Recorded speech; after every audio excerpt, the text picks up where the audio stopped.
welcome everyone. My name is Leanne Mallett. I'm the training manager with Meditech Training College, and welcome to today's session of Meditech Musings, where we have Mitzi, who is one of our senior case managers, who's going to help us with some of the questions I've posted in the Facebook group. And to join our Facebook group, it is free. It is a closed private group, and it's an area where you can go to post any questions you may have related to your job role. Okay, lovely. So, and welcome, Gozzy. Is it Alos or Gozzy? Welcome aboard. So I hope I'm getting that right with your name.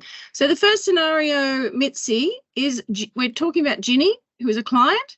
Her mother, Linda, has requested a copy of Ginny's medical records to file for medical insurance for an insurance claim. Ginny and Linda's relationship is strained, as Linda had previously filed loans under her daughter's name, which Ginny was unaware of, so a bit of financial abuse going on there. Ginny explained her situation to you.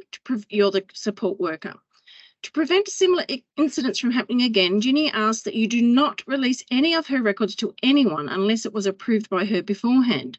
She explicitly mentioned that your organisation must immediately refuse any requests made by her mother. So this, what's going wrong here? Do we know what laws we're breaking in this scenario? Any suggestions? There's legislation around sharing of private information, and it's around client consent. It's consent. It's confidentiality. Privacy laws. There's privacy laws and there's confidentiality. That's part of your code of conduct. So you are not allowed to share any of your client's information, even if it is with their pleading mother, okay, or their sibling or their family member. You are not obliged to give any information to anyone because of privacy laws. And giving access would pose a serious threat to Ginny's safety. It sounds like there's issues here that could be bigger than what they've explained here with financial abuse going on, okay? So giving access is actually illegal, okay? You are breaking the law, let alone the code of conduct as a support worker. Okay, welcome a few more people. So you are not to share any personal information about your client. In fact, in these sessions, we refrain from mentioning any clients' names. So we always talk anonymously when we're talking about clients.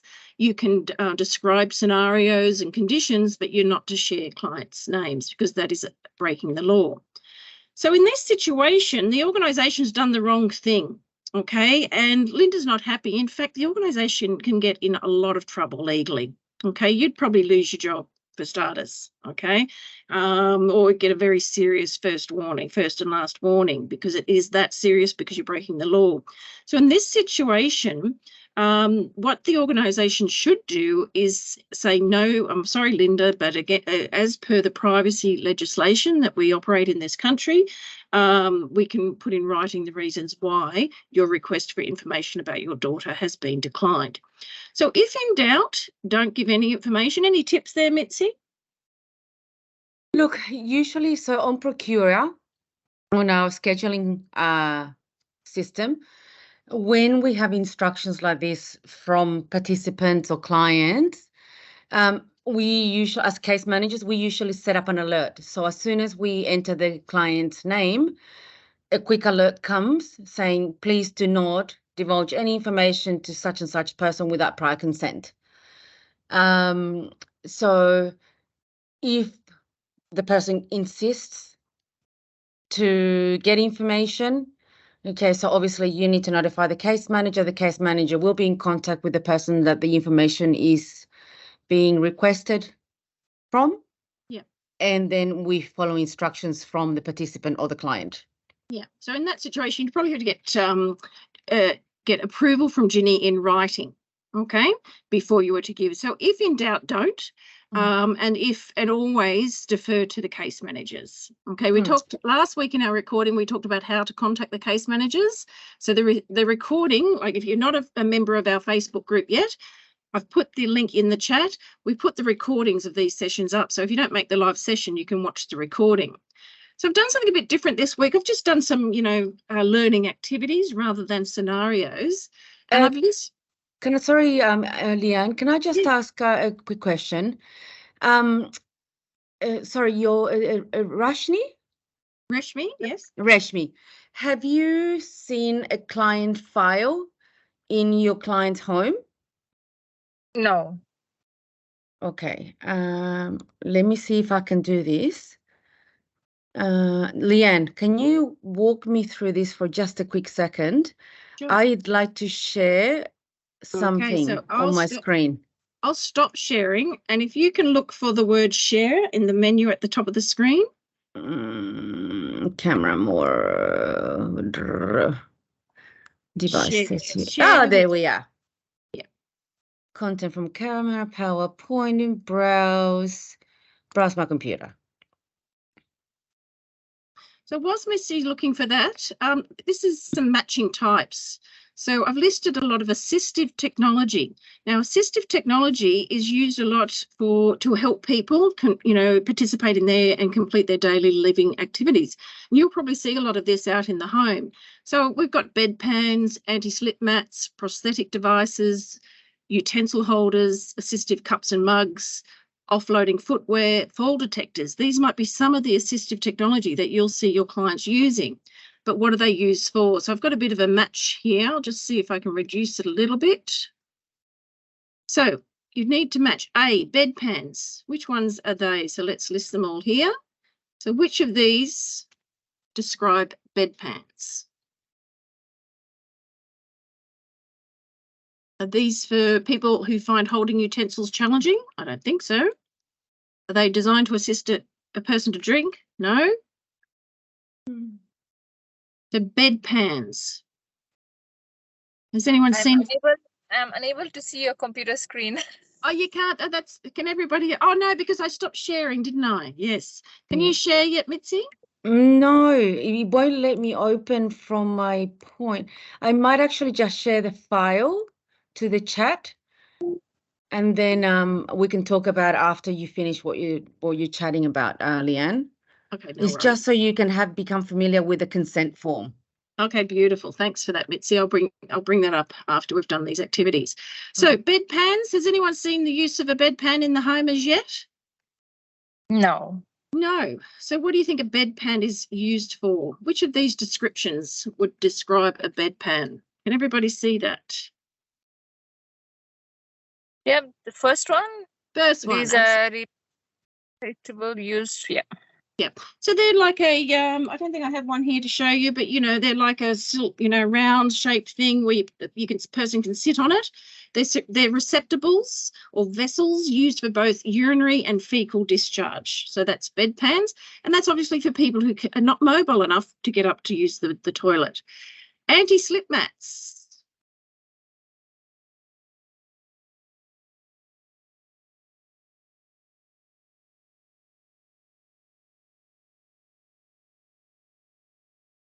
Rubber mats placed inside and outside the shower or bathtubs. Well done, Rashmi. So if anyone else wants to join Rashmi, you're doing a great job there, Rashmi. This is right. So if you're doing personal care for somebody and, they're not so steady on their feet, it's a good idea to have anti-slip mats either in the shower or the bathtub, and it helps prevent falls, which is very important. Then we've got prosthetic devices.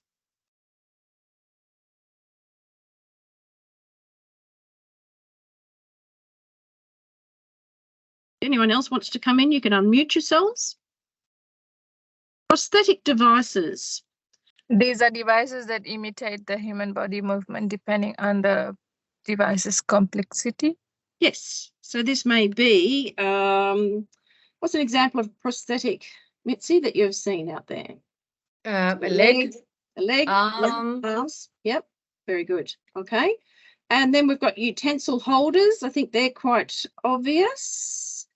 Designed for people who find holding utensils challenging, you can get some assist. So if your client's having problems, feeding themselves or using their utensils, maybe you can ask for some assistive technology. I think my client would benefit from having the assistive utensil holders or cups and mugs, okay, because they're struggling to drink or the cups become too heavy. So it's either, you know, holding utensils challenging, or it's a cup that's designed to help a person to drink. And that's part of your job, to observe these needs and then to pass those requests on. Offloading footwear. Type of footwear designed to redistribute pressure. Now, that might be for someone who's got problems with their feet, or, you know, ulcers, or, you know, just general, you know, weight issues on their feet. They can have special footwear. And as a support worker, that might be something you need to identify. Fall detectors. Now, these are in my mother's room in her aged care facility. The falls just where are they? Sensors that alert a carer if someone has taken a fall. They can actually also be in a chair. So, you know, my mum sits in a chair in a nursing home, but if she gets up, the chair alerts the staff that she's trying to move when it's very dangerous for her to move. Yeah. So it sends off an alarm. So there's all different types of assistive technology. If your clients need them, let us know. We can order them.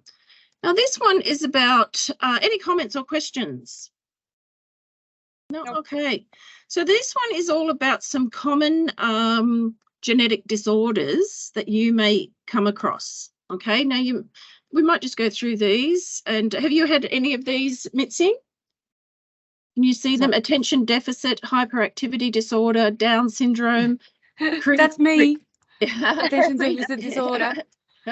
Cri-du-chat syndrome, cystic fibrosis, Fragile X syndrome, Huntington's disease, and sickle cell disease. Now, some of those are quite common. You know, you've probably heard of a lot about these, but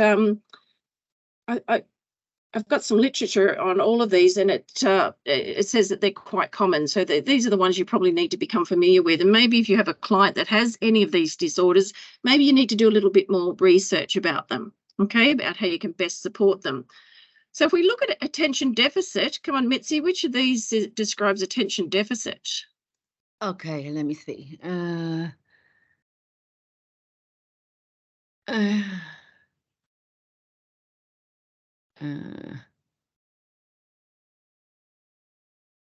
Okay, so the number 4?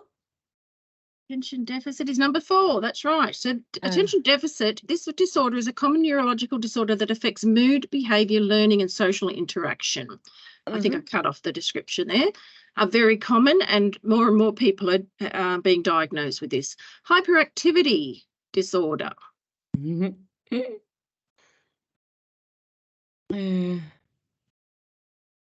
on. I need to make my screen bigger. I'm blind as a bat. Hyperactivity. I don't know if I've got. So it could. I don't know if that one's there. I think I might have made a mistake on that one. Let's go to Down syndrome. I think, have a guess which one is Down syndrome. Around 1 in 800 to 1 in 1,000 infants are born in this disorder, with this disorder, Down syndrome. Chromosomal condition. It's number 1. Okay, so it affects chromosome 21. The Cri-du-chat syndrome. That is a rare genetic condition. It is characterised by a high-pitched cat-like cry that diminishes with age and intellectual disability. Then we've got Fragile X. This is an inherited intellectual disability caused by a mutation in the FMR1 gene. This disorder is characterised by a particular facial,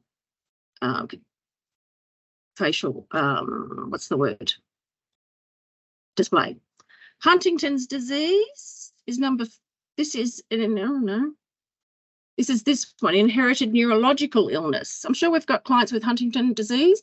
Patients with this disorder experience involuntary movements, severe emotional disturbances. And sickle cell disease is an inherited red blood cell disorder caused by a genetic mutation. People with this disorder have their red blood cells destroyed.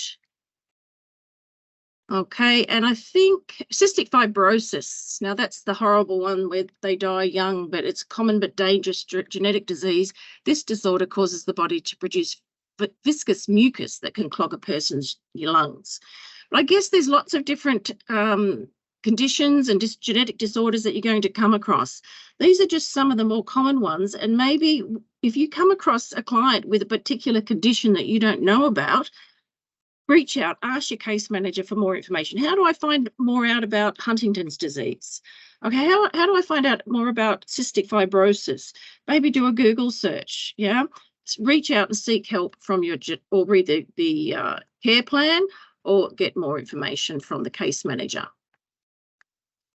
Okay, so going back to legislation. Now, I focused a little bit on legislation. We've talked about privacy and confidentiality. And what you really need to be aware of are the laws that you work within, okay, and under.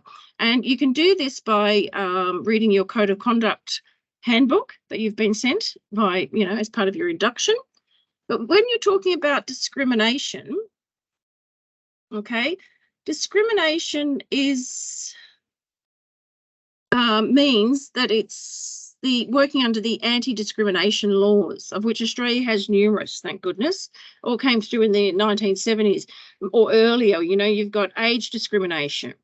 You can have discrimination based on disabilities or abilities, sex discrimination, okay, racial discrimination. These are all the anti-discrimination laws. It is unlawful to discriminate on the basis of the person's age, disability, race, sex, intersex status, gender identity, and sexual orientation. Okay, so that's really important that you're aware of that one. Dignity of risk. Now, this comes up a lot in aged care, because this is one of the NDIS practice standards. Now, providers must support the client's dignity of risk in their decision-making. When needed, the client must be supported to make informed choices about the benefits and risks of any service options. So you might go in and say, oh, you definitely need this service. Okay, you need, you know, I don't know, an OT to come in. And the client needs to understand why this, you know, why you're making this decision. They really need to be the one making the decision. Okay, so this is called dignity of risk. And they need to be involved in the decision-making process. They need to fully understand what is an OT. You know, what do they do? Why do I need it? What's the risk associated with me having that service, or whatever service it is that you're recommending? Okay, so you must maintain that dignity of risk. And if you want to learn more about that, you need to look at the NDIS practice standards. The third one is duty of care. Now, all of us have a duty of care under work health and safety legislation. This involves taking reasonable care for not only your client's health and safety, but your own health and safety. So perhaps, Mitzi, can you give an example of how you look after your own health and safety before you enter a client's home? So, for example, okay, check with them, do they have any pets? There's when, you know, you make the initial phone call, ask them, you know, does anyone else live there with you? Either any special security requirements. So try and get as much as information, like do like a work health safety check by phone, and then, you know, like we go in there and meet the client face to face and what's it called? Measure risk. Yeah, assess the risk. I mean, is the place cluttered? Is it dangerous for you to access the house? Is it dangerous for you to do your job? And sanitary? Are there pets? Are there big dog, small dog? All these things have to be taken into consideration, because sometimes, you know, we can send a worker to a client without and this worker, unbeknownst to us, is terrified of dogs. So we need to actually list that as a risk as well. You know, the dog is small, yaps a lot, you know, not dangerous, will be locked away when the service is going. Yeah. Yeah. So, you know, that's, I might just put you on mute there, Reshmi. I put the link for the consent form on the chat. Yeah, okay. I'll just do one couple more. Human rights. everyone, including people receiving support, regardless of their age, ethnicity, religion, or any status, are born free and equal in dignity and rights, including the right to live life, liberty, and security. Now, this is part of the Universal Declaration of Human Rights, and that is just another piece of legislation that you need to be aware of, because you need to treat everyone respectfully, and you know they need to be treated equally regardless of their status in life. And privacy and confidentiality. So there's the 13 Australian privacy principles, and the Privacy Act. It dates back to 1988, and that goes back to Ginny and our first case study. You know, these are in place to protect the privacy of individual support clients, their families and carers. And it also relates to how we store information and share information. So that's why we're not allowed to share information with anyone who asks. So that is actually, there's a difference between legislation, then you've got industry practice standards like the NDIS practice standards, and then you've got your code of conduct, which I'll come back to. But for now, what I might do, you've just shared something. Any questions whilst we're sharing? So we also, for aged care, we're also governed by the Charter of Aged Care Rights. Thank you. Oh, I don't have access there, Mitzi. I can't open it. Yes, I'm trying to copy the link to you. Okay, consent form. Let me just, we'll come back to that. Not having much luck. So what I might do there, Mitzi, is once we get access to the consent form, I'll put it up in the Facebook group. Okay, do you want to explain what the consent form is all about? Okay, so the consent form is a document, okay, that we explain to the clients when we go and sign them up. Now, this consent form, and I'll read it out to you. One sec. See if I can find it. I don't know why it's not letting me share content from my computer to my Oh, anything's possible, Mitzi. I don't know. It's just the update that they did the other day is just sent my computer crazy, and I'm a little bit technologically challenged. So, okay. So the consent form says, I give my permission for Meditech to handle my personal information for the purposes agreed to below. Can you see my screen, guys? I'm sharing it now. Yeah. Okay. Awesome. There it is. Okay. So you see how it's got 4 points. Now, more often than not, clients will only tick the first 3. The fourth one, you know, is like if we ask them to have photographs and things like that, it could be to record an injury. It could be because some maintenance needs to be done and we need to like send a referral through. But we mainly look at the first 3. So, you know, the client's allowing us to collect their information so they can participate in the planning process of their service. Now, we're only allowed to exchange information about their plan and services with other providers, medical professionals, and government agencies. And then the third one, which is a really important one, we're only allowed to exchange their information with the people that are listed on this form.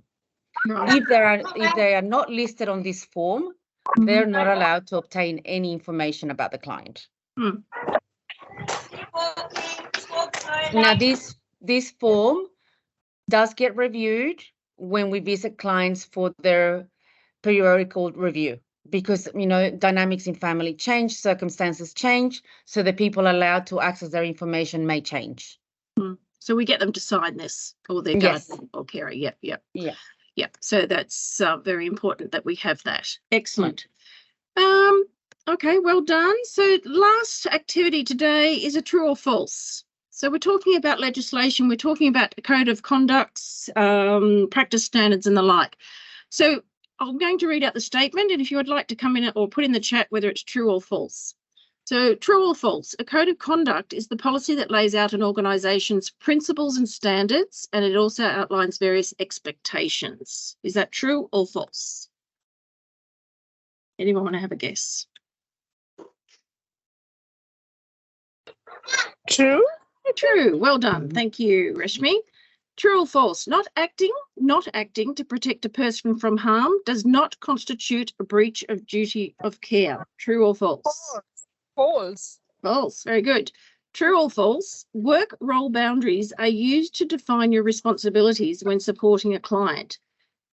So they act as limitations on what the client can do and what you can do. Oh, they act as limitations on what the client can do. No. That's false. They act on limitations on what you can do. Yeah? Yeah. Because you're the one working. True or false? Care workers do not need to determine whether a person is suffering from any harm and is in need of immediate help. False. False. Very good. True or false? Adherence to standards is voluntary, even when they are referred to in legislation. All these trick questions, Leanne. Yeah. It's not voluntary, it's mandatory. So that is false. Okay. False. So you must adhere to the standards. So what I'm going to do this week, I'm going to load up some of the standards up into the group, the privacy laws. We're going to load up a link to the NDIS standards. I'm going to upload the code of conduct. We're going to upload the consent form for you to have a look at. And it's really important that you're aware of these frameworks and these rules really to abide by out in the field. So that's all I had for this week. Mitzi, did you have anything you wanted to share with the group? No, not at this stage. Mm-hmm. Just Do we have any questions from anyone? Just one thing though, you know, with the NDIS rights and the aged care rights, I just roughly copied the aged care rights. Okay, now because this can be quite interesting. Like sometimes just put something in the chat if you want to have a look at the chat. Yeah, so the Charter of Aged Care Rights, you can Google, it's 14 points, okay? And these are the rights of individuals which we need to abide by. Now, a lot of the times we have conflict with support workers advising us that a client wants to do something and they don't agree with it.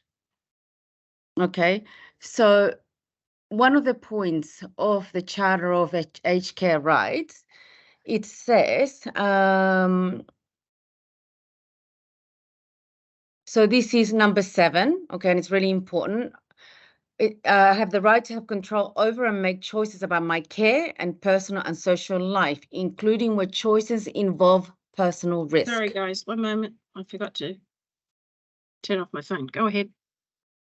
Yeah.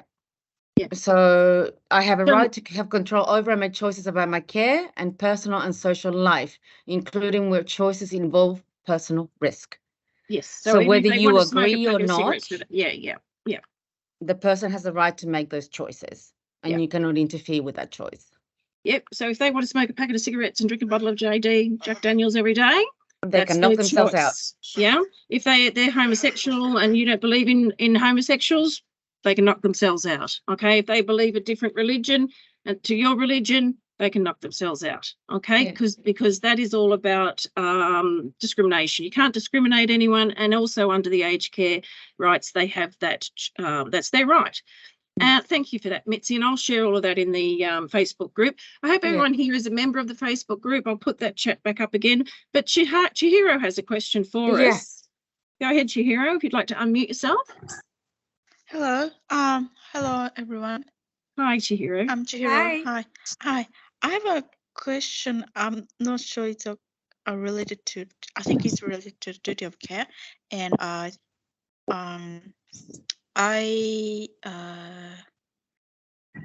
thought that one of the clients I thought when a client had a deterioration of mental health, and I was planning to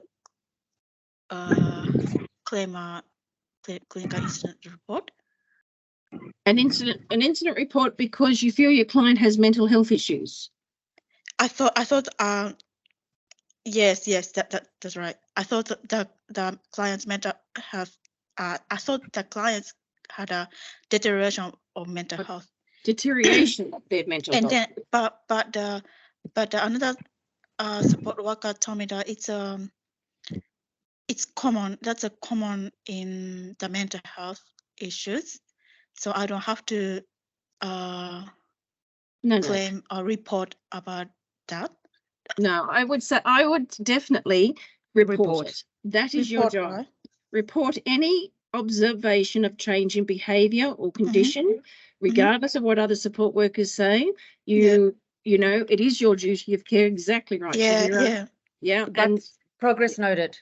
Yeah. I put that progress in a progress note, the information, but the another support worker which I contacted told me that I don't need to report a clinical incident report because that's a common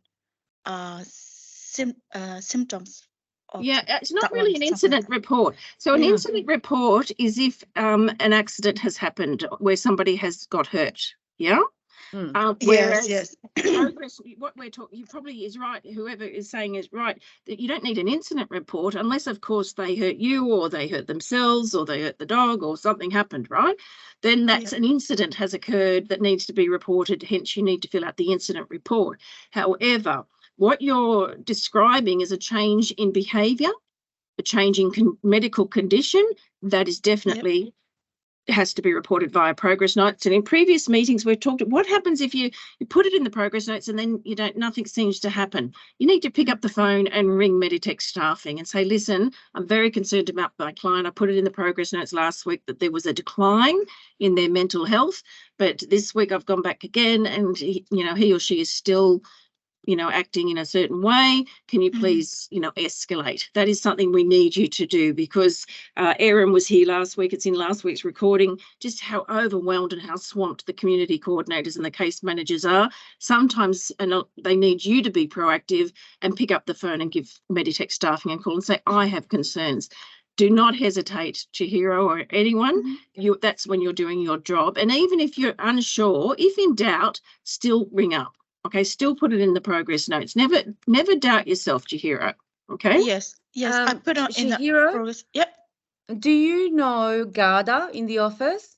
Yes, Garda. Okay, so Garda's actually a really good point of contact, okay, if you cannot get through to the community team. Because she's the workforce liaison officer. So she's your link as well within the office. So you can contact Garda, you can raise your concern. She can advise you which way to escalate it, or Garda can immediately, notify the case manager that it concerns. Yeah. Okay, thank you so much. Yes. Great question, Chihiro, and thanks for asking. Thank you so much. Thank you. Alos Gozi, how can we help you? You've got your hand up there. You might need to. Yes, hi. I have a question based on the last point Jeremy made. Even when it's at the client's risk. That we don't have to maybe reject. I have a client who always asks for extra medication, even when of the prescription of those medications, say 6 hours interval, he might in 4 hours later ask you to give him that particular medication. So most times you tell him you had it 4 hours ago. It should be in the next 6 hours, but he tell you, no, give it to me, I need it now. So in such a scenario, are we meant to give the extra medication? You need to report it immediately to the case manager. You definitely do not. That client, that has been a challenge between and that client for the past 3-4 years. He always wants extra medication. Sometimes he forces staff to give extra medication. You will explain to him that I can only give you medication that is in the Western part. That's right. It's very dangerous. If you want to have Panadol, Digas, can you get it as a PRO? So we specify when PRO have been given. But most often, you need to progress note it and advise the case manager because they may need a mental health reassessment. Well, they may or a behavior support or medication plan. review or something. Maybe the medication's not taking away their pain, and in which case it's not up to you to just fix that. It is up to you to report it. And of course, you're not meant to be administering medication unless you have completed the accredited training, administer and monitor medications. So under no circumstances should a support worker be giving clients any medication. Without having completed the correct training. It's a very, very dangerous and slippery slope. So if you have not been allocated any training, then certainly do not give the client any medication. If you have the training, Scozzy, and you're in that situation, you've been trained, but the client is asking for more medication, you have to follow the medication plan that is in the individual care plan and in the notes. And as Mitzi has said, you have to say no, and then you have to report it, because by your reporting it, that will then escalate and find out whether it is just an issue with just wanting more drugs, or an issue with needing a higher level of medication. You know, a doctor may have to become involved. It could be a mental health issue. It could be an issue where, you know, the case manager might be able to give you some strategies, Scozzy, as to how to manage that and how to say no to that client. Yeah. Alos, next time that maybe you're faced with a situation with this particular client, instead of just saying straight out flat no, just say, let me just call the office and check. And then when I'm instructed what to do, I can give it to you. That's good. You see, Mitzi's so much better at this than me. So yeah, saying no would be inflammatory, wouldn't it? So, you know, exactly, because they will keep pushing, you know. Yeah. Alos, without having the client name, is it an NDIS client or is it a home care client? It's an NDIS client, but he has a spinal cord injury. Spinal cord. Okay, so because it's an NDIS client, and there probably is mental health and the injury. Now, maybe she needs a behavioral support plan in place. Yeah. So maybe she has one, and it may need to be reviewed. Yeah, he has only one, let's say, physical disability.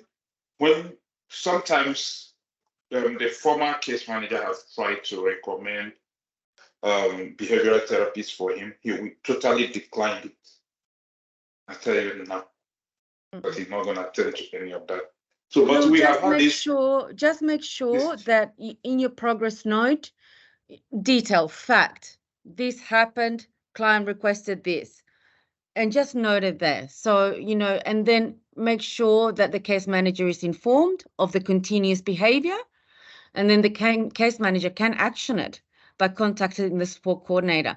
Because if that support plan needs to be reviewed, it's the support coordinator's role with service provision. Sure. Yeah. But it's your duty of care to write it in, to report it, and to send it up the line. And then it's about that skill development. You know, another skill that you guys need, being able to say no without inflaming them. And I think that's very clever and very good advice, Mitzi. We try that most often. What happens is, you know, you can tell the client, you had this medication 4 hours ago. Can we wait for the next 2 hours to make it 6 hours so we can give you the medication or thereabout? But once you have said that, he gets flamed up.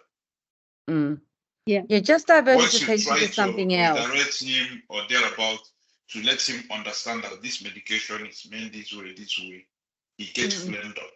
Flamed up, yeah.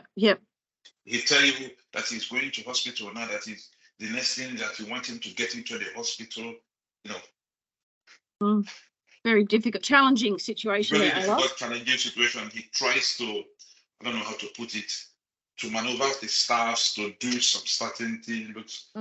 We keep.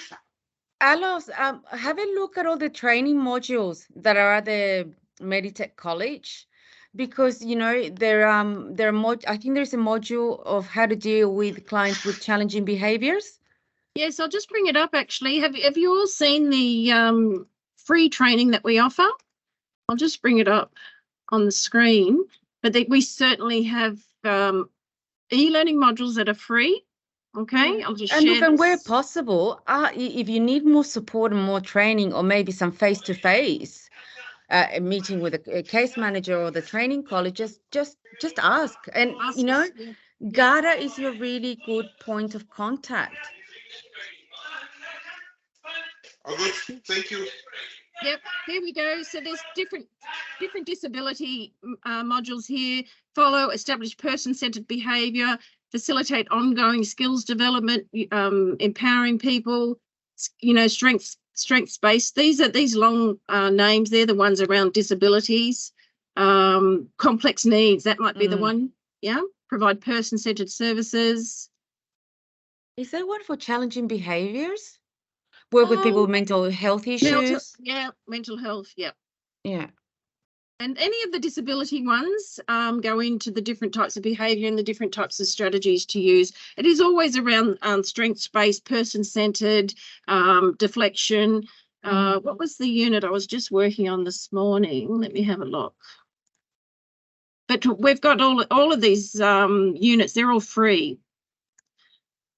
Yeah, I think it would be establish person-centred behaviour supports. That was one that went into different ways, strategies to deal with those difficult situations. So I'd recommend them. And once this is emailed to you fortnightly, this document via email. You just open up the document. The course you want to do, you just click on your computer. It takes you to the enrolment screen where you just fill out your details, and it's free. Okay, and you'll get a certificate so you can add it to your resume. Yeah. So check out that. Okay. All right, fantastic. Very good questions this week. Does anyone else have any questions? Shihira's typing. Shihira's typing, okay. Managing challenging behaviours policy. Oh, there's a policy. Yes, I'll put that up in the chat. Thank you, Chihira. Challenging behaviours policy. I'll put that up in the chat as well, so you could have a look at that, Alice. And look, we're a society that are very we've got information at the tip of our fingers now. Yes. There are so many resources on YouTube, like videos of examples of things. So like it's up to you how informed you want to be. That's exactly right. And to reach out to us at the college, we'll find the policy, we'll find the e-learning program, or as Mitzi said, reach out to Garda, who can direct you to different options as well. And even to the case manager to say, look, I'm struggling with this client. In this situation, they become inflamed. How do you suggest I manage it? Because the case manager's job is to, help you manage that client. So you're not alone out there. And I think that's really important that you realise that you just need to reach out. Okay, and instead of asking other support workers, ask the case managers, ask the coordinators, and if in doubt, don't ever doubt yourselves, okay, and go forth and trust yourselves, okay. You're doing a great job out there. Ask for support. Ask for help. It's there. Yes, it is here. Absolutely. So thank you, everybody. It's been a very engaging session, and I think we may not be meeting again until after the break at this stage. So we'll probably take a bit of a hiatus, and we'll see you in the new year. So take care, everybody, and have a safe and happy holiday. Thanks, Thanks, Nancy. Bye, everyone.